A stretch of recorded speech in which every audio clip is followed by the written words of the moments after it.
Hello mga ka-trending! Welcome back to ZK Trend. Donnie Pangilinan binanggit si Bel Mariano kahit wala ito sa event. Kahapon, present sa event si Donnie Pangilinan kasama kanyang sister na si Hannah at kasama rin nila ang kapwa endorsers ng Jollibee. At kahit wala si Bel, binanggit pa rin ito ni Donnie sa naturang event.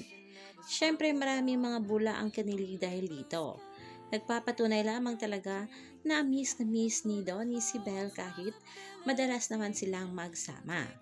Mas lalo pang kinilig mga bula nang sabihin ni Donnie na kuya duty siya ngayon.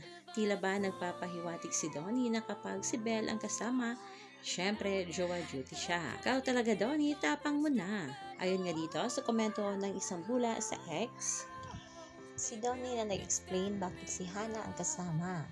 Siya na bumabasag sa mga kutumba. Ayon pa dito, never not mentioning Bel. Cute how Donnie greeted everyone and even said, I was here last year with Belinda at the Be Unbeatable 2025 Jollibee Convention. Plus, he's always the sweetest kuya.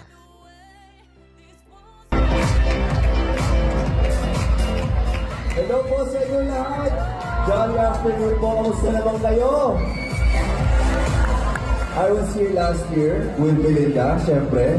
At ngayon, Kuya Julius Buna, kasama ko ang isa sa pinakamagandang kapatid ko. Marami tayo eh. Please welcome, Hannah Pangilinan. Grabe mo ng intro mo, kuya. Sweet na sweet ka today, ah. Syempre, kailangan. But any excuse that I have to hang out with you, I'm glad to be here as well. Thank you for having us. And of course, I am always happy to be with my family. Thank you so much, Jollibee, for including both of us in this newest campaign.